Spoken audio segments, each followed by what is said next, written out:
Um, so there's a table of Irishmen behind me who is making noise. And I am almost certain that there are some people who are charmed by how much fun that they are having. And there's probably people who are annoyed with it. Here's what I think, though. There are people who are charmed by it that wouldn't be charmed by it if they weren't white. It would be more of an intrusion that they are allowing themselves to feel comfortable in the space and take up space. Because if they weren't white, then it's even clearer to the brain that they don't belong. That's one thing. The other thing is how crazy is it? I mean, how stupid is it that in this modern world, we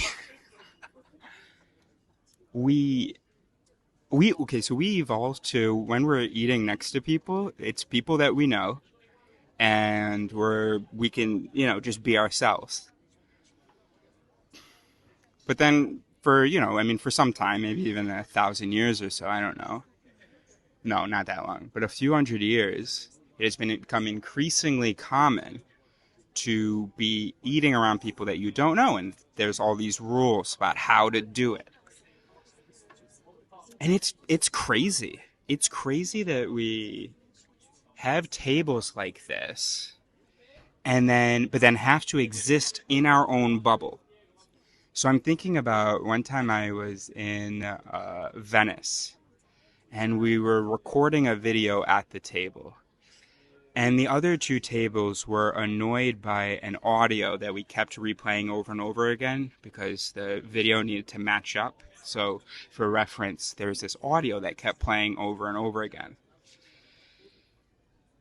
And because we live in a society that doesn't at all match what how our what our brains evolved to be, and because we don't realize that and we pretend like that isn't the case, we have these really unhealthy ways of handling a situation like that. So first of all, obviously, there were two tables of people that were bothered by the tinginess of the repeated audio. And obviously, they didn't say anything until they got angry.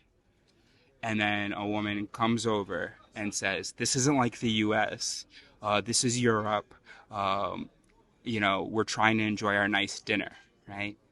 Whereas in any sort of situation in which that would at all resemble anything that our brain is actually adapted to, well, it would have been like as soon as it started to annoy them, oh, hey, that's kind of annoying. Or it would have even been less annoying for them if they said, hey, what's that about? What are you guys doing? But you can't do that. You can't talk to another table. I mean, unless, you guys make eye contact a few times, somebody's being super loud, and you make eye contact a few times, you smile at each other, and you can build up to some kind of an interaction. Or if you're angry, then you can just skip straight to the interaction. And so, anyway, it's just something I realized that it's terrible. You have to be super careful while eating. You have to make sure you keep your voice down. Don't look too much at other people. You know, make sure you're sure if you want to ask them a question about their food or something. Because, only do that if you really, really need to. How crazy is that we live in a world where we eat and we're supposed to not interact or interfere with the people eating next to us? The brain did not evolve for that.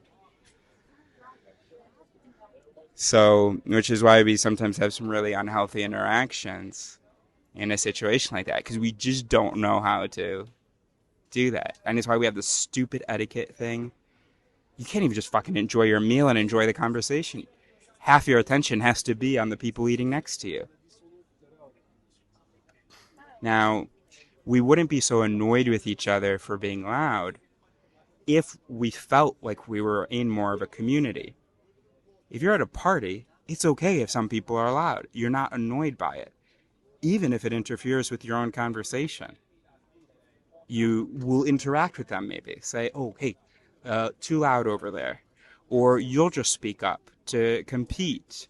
or you'll just be okay with it because when people are eating and talking, they make noise. All right, well, perfect. Bye.